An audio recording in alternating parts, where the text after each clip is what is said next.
Bismillahirrahmanirrahim. Assalamualaikum warahmatullahi wabarakatuh. Halo, selamat pagi anak-anakku semua. Apa kabarnya hari ini? Alhamdulillah baik ya.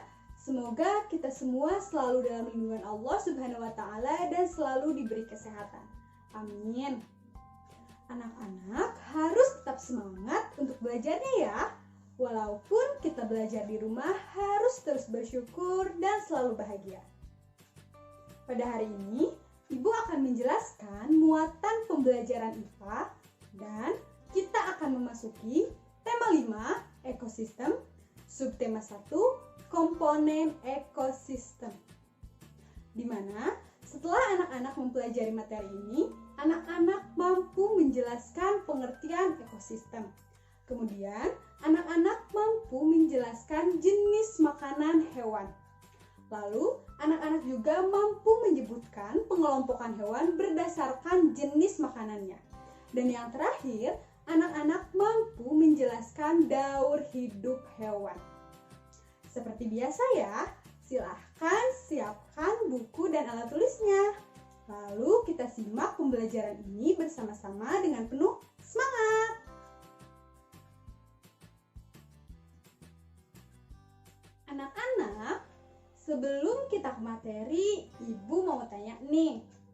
Apakah makhluk hidup memerlukan makhluk hidup lain dan lingkungan untuk keberlangsungan hidupnya?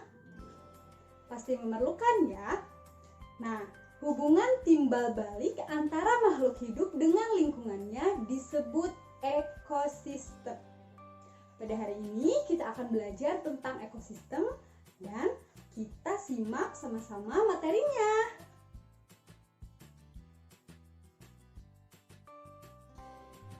Ekosistem merupakan hubungan timbal balik antara makhluk hidup dan lingkungannya.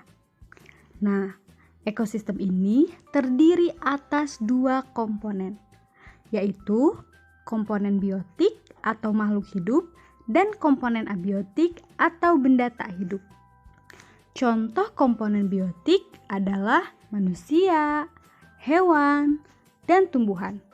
Sementara contoh komponen abiotik adalah tanah, udara, air, cahaya matahari, dan suhu.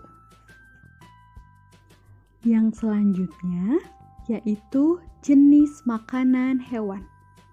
Di dalam suatu lingkungan, selain terdapat berbagai jenis makhluk hidup, juga terdapat benda tak hidup. Nah, salah satu jenis makhluk hidup adalah hewan. Hewan ini tidak dapat membuat makanannya sendiri. Oleh karena itu, hewan memerlukan makhluk hidup lain untuk dijadikan sumber makanan. Secara umum, jenis makanan hewan ini terbagi menjadi dua. Yang pertama adalah tumbuhan. Nah, bagian tumbuhan yang umumnya dimanfaatkan sebagai bahan makanan adalah daun, kemudian buah, dan juga biji-bijian. Contoh hewan pemakan daun adalah kuda, ulat, koala, dan kambing. Sementara contoh hewan pemakan buah adalah kelelawar, orang utan, kera, dan burung rangkong. Dan yang terakhir adalah contoh hewan pemakan biji-bijian. Ada yang tahu apa? Ya, contohnya seperti tupai, burung pipit, dan burung kutilang. Yang kedua adalah hewan lain. Jadi, selain tumbuhan, hewan juga bisa memakan hewan lain. Nah, makanan yang berasal dari hewan lain dapat berupa daging, ikan, serangga, bahkan bangkai hewan. Sebagai contoh ya, jika di sawah, kalian dapat menemukan belalang yang menjadi makanan bagi katak. Sedangkan katak itu dimakan oleh ular. Anak-anak, di dalam ekosistem hewan dapat dikelompokkan berdasarkan jenis makanannya. Nah, setiap kelompok hewan memiliki ciri-ciri tertentu. Berikut merupakan pengelompokan hewan berdasarkan jenis makanannya. Yang pertama ada herbivora, di mana kelompok hewan herbivora ini merupakan kelompok hewan pemakan tumbuhan seperti daun, batang, buah, dan biji-bijian. Dan juga susunan giginya terdiri atas gigi seri, yaitu untuk memotong makanan, dan juga gigi geraham yang lebar dan kuat untuk mengunyah makanan. Selain itu, kelompok hewan herbivora ini tidak memiliki gigi taring. Nah, contoh hewan herbivora antara lain badak, kuda, gajah, dan kambing. Yang kedua adalah karnivora, yaitu kelompok hewan pemakan daging, di mana hewan karnivora ini memiliki gigi taring atau paruh yang tajam dan kuat. Fungsinya untuk apa, Bu? Fungsinya yaitu untuk mencabik dan merobek daging mangsanya. Contoh hewan karnivora ini antara lain seperti kucing, harimau, macan tutul, buaya, ikan hiu, dan burung elang. Yang ketiga yaitu omnivora. Omnivora merupakan kelompok hewan pemakan tumbuhan maupun hewan lain. Nah, susunan giginya terdiri atas gigi seri, gigi geraham, dan gigi taring yang berkembang dengan seimbang. Contoh hewan omnivora antara lain seperti beruang, orang-utan, landak, tikus, dan ayam. Dan yang terakhir adalah insektivor, yaitu kelompok hewan pemakan serangga.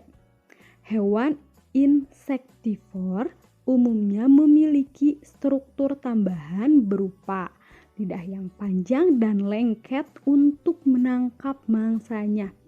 Nah, contoh hewan insektivor ini antara lain seperti cicak, katak, terenggiling, dan juga bunglon.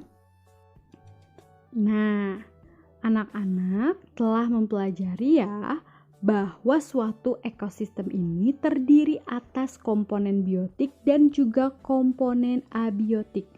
Salah satu komponen biotik yaitu hewan, di mana hewan ini mengalami daur hidup. Ada yang tahu apa itu daur hidup?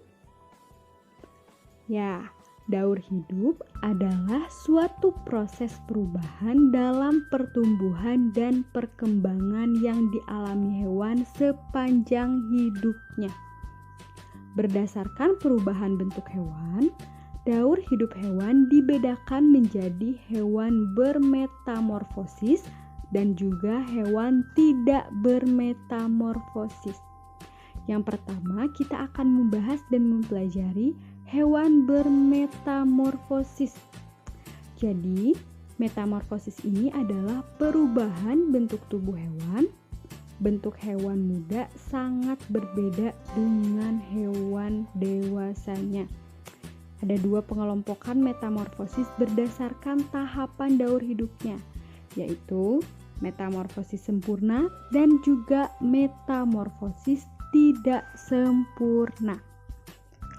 Nah, untuk metamorfosis sempurna ini dapat dicirikan dengan bentuk tubuh yang sangat berbeda antara bentuk telur saat menetas dan bentuk dewasanya. Di mana hewan yang mengalami metamorfosis sempurna ini melalui tahap kepompong atau pupa.